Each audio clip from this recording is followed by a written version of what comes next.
So then some people are bound to be asking, what happens if in the course of doing my private administrative process, some of these companies actually get back to me?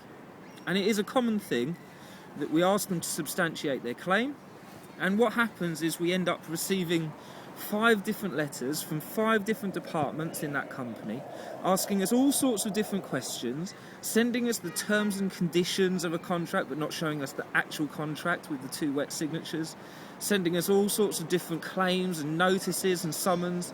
And the point is, if they are continuing to ignore the specific questions that you've been asking, they are not acting honourably.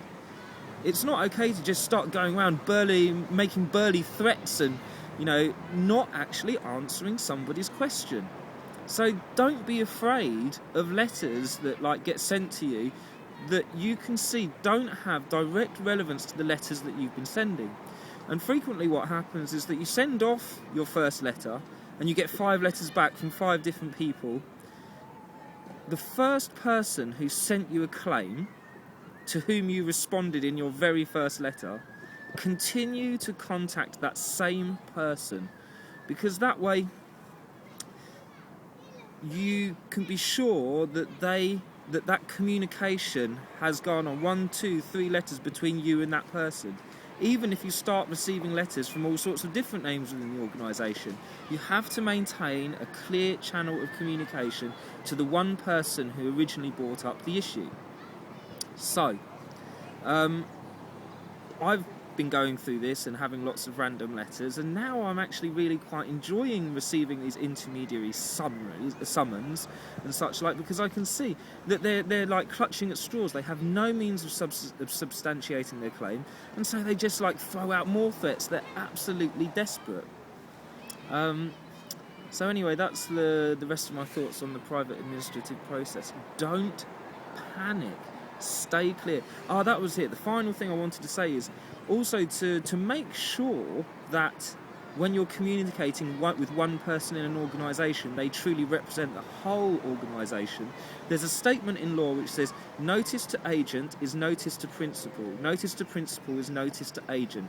You put that sentence at the top of your letters, and you're going to find lots of examples of these templates on fmotl.com or getoutofdebtfree.org, which is one I particularly recommend.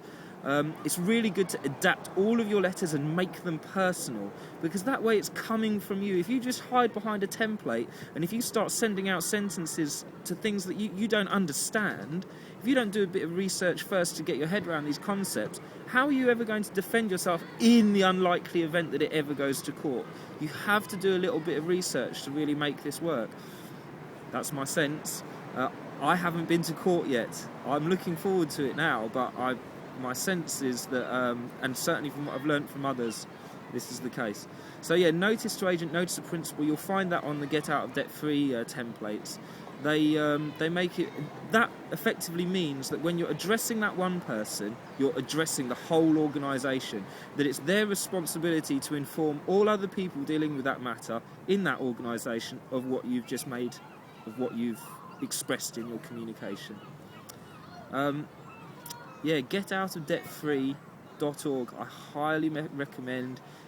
You'll also find that there's thousands of other people that have been doing this, and lots of people think, I'm not intelligent enough to be able to do this, I'm not going to be able to hold my own. The principles here are not complicated. It just takes a few hours, and I've met people from all sorts of walks of life with all sorts of backgrounds who have just engaged with the process, and within the matter of a very short time completely turned themselves around. At what price your liberation? And a question to ask yourself is it possible for ignorance and freedom to coexist? If we're not aware of what's going on, how can we be free of it? It's only through our own ignorance, and ignorance does not mean stupidity. Ignorance just means that we don't fully comprehend what is going on, and we're waiting for someone to enlighten us. Thanks to all the people that have enlightened me with this regard. I have been watching hours and listening to hours and hours of a man called Gordon Hall. Personally, I really highly recommend checking out this man. Gordon Hall is part of a group called Creditors in Commerce, and he works with another guy called Brandon Adams, and both of them are absolutely beautiful, honourable people. And in this free man on the land movement, philosophy thing, I've encountered lots of people who have got a great deal of principles, but they don't actually seem to be winning.